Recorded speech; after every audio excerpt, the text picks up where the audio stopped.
Hi, thank you very much for watching the first episode, and I hope it made a little bit of sense about where the Gypsy Shrine started from.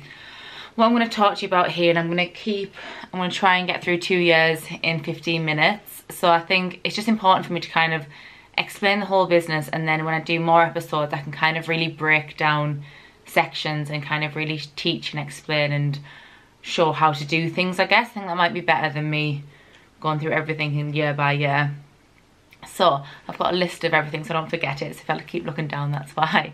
So basically 2019, no, we're in 2019 now, 2017 happened, and that was just a year that, oh god, I'll never ever forget. Like, it was the best, and I think it'll be, I don't know, it might not be, but it'll be just one of the best years ever for our business. It just blew up. Like, you can't even, I couldn't tell you what to do or how to do it. It just went crazy, and I'll try and explain how. So the end of 2016, which I went through in the last episode, happened, and I was like, right, it's January, I've got time now to go off to India for a month, do a bit of travelling, and yeah, then I'll just get loads of ideas and it'll be lovely. I was about to get on, well, the night before I was flying, Insider Beauty had messaged me, who are like a US publication, and they said, oh, we really love your Instagram, can we share it? And I said, yeah, of course. I didn't really think anything of it, to be honest. And then I woke up the next morning and I can't even tell you what happened. Instagram went from 100,000 followers to like 200,000 followers overnight. The Facebook went from like 2 followers to like 80,000 followers. The video had 20 million views on it. It was insane. We had thousands of orders online. Like, it was just, I just don't know what happened. We just literally blew up overnight.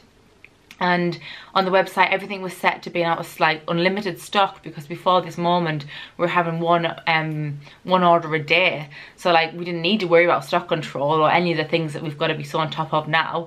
And yeah, we were selling stuff, it wasn't even in stock. Like, people were just going crazy for the product, and it just kind of all trickled on from there. And then the great thing about the Insider video made no sense.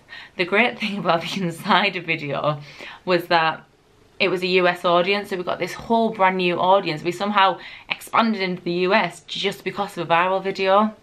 And then, so on that, I was like, right, we need to push the US this year, and we need to make it bigger. So that's when we ended up doing Coachella. So we did Coachella, and I said to Topshop, because of how successful the event had been, can we do some pop-ups in Topshop? And they were like, yeah, sure, we're in the LA Topshop. And that was just phenomenal. Like, we went there, we set it all up, and we just posted. This is before we did any paid or anything. We just used Instagram as our only platform. Post on Instagram. We're in the Grove Topshop. We sold out within about 3 hours of going live. It was mental. People were just like coming over the stand, grabbing stuff. Like, I could honestly just cry thinking about how crazy it was. This one guy was like, I've drove 3 hours for this pop-up, and I was just like, this is mental. Like, it was just such a hype, and to be totally honest, I don't think we'll ever get that again. It was just, and that's why I just got really loved that year, because people were just going mental for it. We were trying to fly more products over, but because it was bank holiday in the UK, they couldn't get here in time. But yeah, everyone just loved it. And then we managed to do the Coachella parties. So I was like, right, we're in LA, we're in Palm Springs, we've got to just do some Coachella parties. So I ended up speaking to the head of events at Topshop, and was just like, look, we're in Palm Springs, we'd love to do your event, we're doing loads of other events, and yeah, this could be a great activation. So then they booked us. And then also Pretty Little Thing, who'd had their most insane Coachella party that year. They had like hired all these like this big huge pink billionaire villa, and like Kylie Jenner was there. Everyone that is in showbiz was practically there. Like, it was absolutely mental, and that was just insane. Like, I remember just that day thinking, how on earth have we managed to fluke this, and how on earth are we here? But I think the reason we did get it is because I knew in my head we were doing Coachella, we were doing it. Like, that was it, it was happening no matter what. And I just kept pushing. I told everyone, yeah, we're in the Palm Springs, we've got loads of events booked, we're jam-packed. If you want to book us in, like, you need to hurry up because we're so busy. We've probably maybe it might have been a white lie. It might have had one event booked by then, but I knew it was going to happen, you know. You just got something in your head, and I was like, we are doing Palm Springs, and we did it. And then, yeah, then after that, 2017 just kept, people were coming to us, brands were coming to us, they wanted us to work with us, they wanted to do content with us. Like, it was amazing, it really was. And then we managed to do get into the Love Island villa, which again was another huge peak for us that just really kind of set us above. And yeah, everyone was just talking about it. So I think it was my mum actually, she was like, you need to get into Love Island. I was like, how on earth are we going to get into Love Island? Like, it doesn't even make sense. Like, why would we go into Love Island? Like, it just didn't make sense.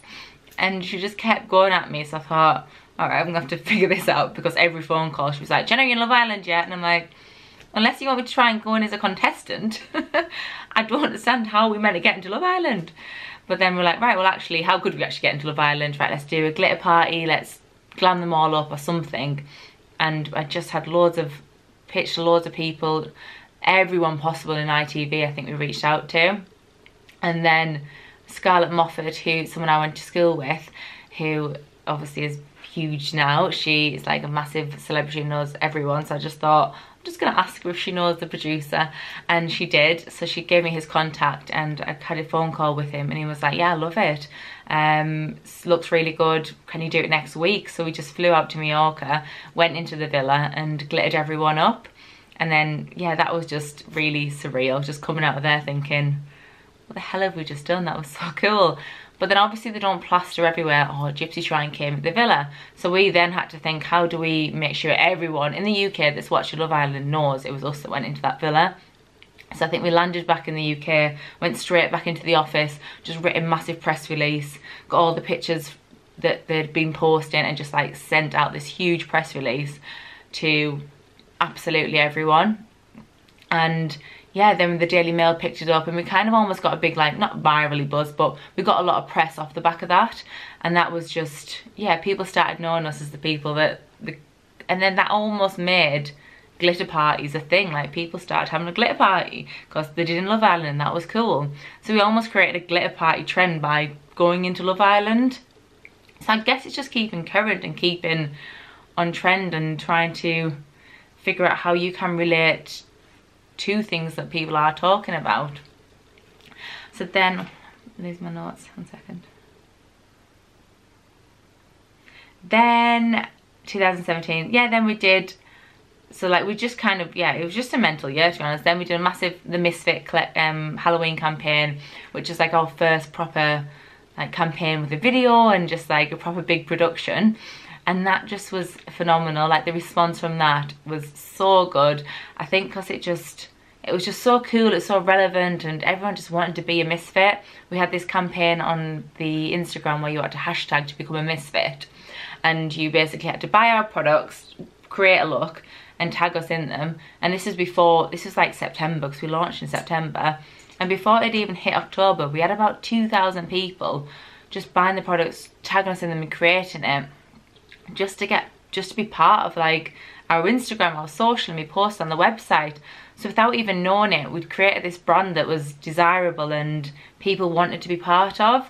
And I think that was because, why do I think that's just because at the festivals, like, we all went, we were all friends, and we were all just having so much fun, and it was just really natural, nothing was forced, it was really real.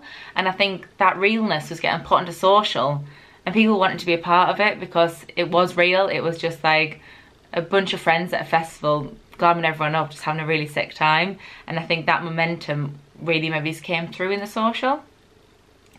And then the end of 2017, we then started getting reached out to by like big brands. So like Maybelline came to us and said, right, do you want to do a collaboration next summer? So then we were planning that for a few months, and then that launched into about 800 Superdrug stores, which was really amazing. And we had like the products all branded, Gypsy Shrine x Maybelline. And then that was the year we thought, how on earth do we do a better Misfit campaign? Like, how do we up that? And then Warner Brother reached out to us and said, hey, we really love what you're doing on social. Do you want to create a YouTube? Do you want to create a Instagram tutorial for us. So we said, yeah, maybe. And then I was planning Halloween at the time, and I was thinking, how can we make Halloween bigger? And then that's when we thought, right, why don't we turn this into a product club, a licensing deal? And yeah, so then we made these huge big boards, made this massive pitch. We've got a meeting with the licensing deal person at Warner Brothers head office in London, went down and proposed this huge licensing deal pitch, and I think they absolutely loved it. We've managed to kind of, he was like, yeah, but we've only got 3 months. And I'm like, yeah, but we've got to make it work. He was like, licensing deals take like a year. And I'm like, I don't care. He's like, we could try for next year. I'm like, no, we've got to make it happen this year. Like, a brand like us can't wait a year. Like, no, we need to make it happen right then and there. And then we did. And then we were absolutely buzzing. Then we were thinking, right, how can we make this even bigger? How can we go bigger than Warner Brothers? So we walked around Carnaby Street, and me and Charlotte just saw this empty shop. We thought, why don't we launch a shop on Carnaby Street? And we just were like, yeah, let's do it. And that's all it took. It wasn't like, right, let's, and maybe should have. And looking back now, I probably would. I'd go back, look at all the risks, look at all the opportunities, all the threats, all the funding, the budget. I'd budget for it. Like, I do everything properly now because I should. But then I was just like, yep, let's do it and let's make it happen. And we did. I mean, bear in mind, that was on the 1st of September. And we launched the shop on the 1st of October. So we managed to do all that in 1 month. But I think because doing things so fast, it made it so exciting and so in the moment that it was just, yeah, it created that buzz. I think if we worked on anything for more than like 6 months back then, you'd have been bored. So then we had like the shop on Carnaby Street, and yes, it cost us a lot of money, and we probably lost some money at doing that. But I think now when I speak to people, they say, oh, you've got a shop on Carnaby Street. So it was really kind of great that it built that momentum up that we could, yeah, I think 2018 we almost went from like, wow, that really cool, 2017, sorry, that really cool Instagram brand, to 2018 it's like, wow, these guys mean business. Like, these guys are collaborating with Warner Brothers, they've got a shop on Carnaby Street, they've just done a collaboration with Maybelline, maybe it's the one to watch. And I think that's hopefully what we gave off in 2018. And then 2019, which is the year just gone, that's when, it was the back end of last year, we were in New York actually, me and Charlotte, and we were like, right, who are we as a brand? What do we want to do? And we were just playing around, like, do we want to be a beauty brand? But I just couldn't see us being a beauty brand. Yes, we've got beauty products and I do love the beauty aspects, but just being a beauty brand and just competing with beauty didn't seem right. And I was like, right, do we do fashion? And just being a fashion brand didn't seem right either. Like, nothing was making sense and nothing felt right. And I think, yeah, I have to make sure it feels right, because there's been so many times when someone has gone, oh, we should do this, and I'm like, yeah, we should do this, and then the more I think about it, I'm like, it doesn't feel right, don't want to do it. And you have to be that headstrong, no matter what someone else is telling you. If it does not feel right and you don't think it's right for your business, you just have to say no. There's been so many times when people say, you should do this, you should do that, and I'm like, quick cash, yeah, makes sense. Like, we might not have a lot of money in the bank at the moment, and someone gives me an idea on how to make quick money, and I think, yeah, we'll do that. But then when I think about it, I'm like, if it doesn't make sense and I don't feel passionate in it, I'm not doing it. So it took us a long time to really think, right, where are we going? And that is when Shrine appeared, and we came to be in this, the whole concept of this new brand, or where we're going as a brand, is to be a lifestyle brand. And it just made sense, like, to be that lifestyle brand for that exciting, fun, festival, outgoing customer that just wants to buy into the brand because they love it, and buy into the brand because they want to be part of it. And that's why we've now branded to Shrine, so that we're just a hub for everything. So like, you can come to us for beauty, you can come to us for fashion, you can come to us for accessories, you can come to us for jewels and glitter. And that's kind of, yeah, what what Shrine is all about, and where we are going. And that is, yeah, that's kind of where it all happened. And that's why our hashtag is #JoinTheParty, because we want everyone to just think when they buy into our brand, it's just one big massive party. And I think that's really exciting. I'm really excited now to see where the brand's about to go. We've got so much coming up in the next year. We're about to change our Instagram to @Shrine, which I'm so nervous about. But yeah, there's big things happening. So I'm sorry I kind of rushed through everything there just to kind of, I was going to do 2017, I was going to do 2018, but I thought, oh, I'm just going to say it all the main bits anyway, just so that everyone understands the business, and then I can start to go through things in more detail. And yeah, obviously it all sounds amazing, and yeah, it's been the best 3 years ever, but I'm going to start talking about the times when I've just wanted to run away and never come back to the business, the times when they've been amazing but really hard, and the times when you don't know how to keep going but you figure it out. So I'm going to talk about the struggles and more of the real things as well in other episodes. The money side of things, people probably think just because we turn over millions, I'm a millionaire. Absolutely not in the slightest. Turnover is what you turn over, your profit is something else, and what you pay yourself is something completely different. And all the taxes you have to pay and all the corporation tax, it's insane, and I knew nothing about it. But yeah, there's so much more. How to launch a product I want to talk about, do you a full session on how to actually launch a product, do like a day in the life of what I do, what I get up to, and then obviously answer all your questions. So in the next episodes now, I'm going to start answering all your questions and really kind of giving more advice, I guess. I think the last 2 episodes I've just kind of brain dumped you on what the hell I've been up to for the last 4 years and what's happened with the business. But going forward now, I'm going to try and use that to give advice and help a bit more. But yeah, I hope that all makes sense. And yeah, like I said, just DM me on Instagram if you want to hear anything or ask any more questions. I'm going to start going through them all now in the next episodes. Yeah, thank you very much.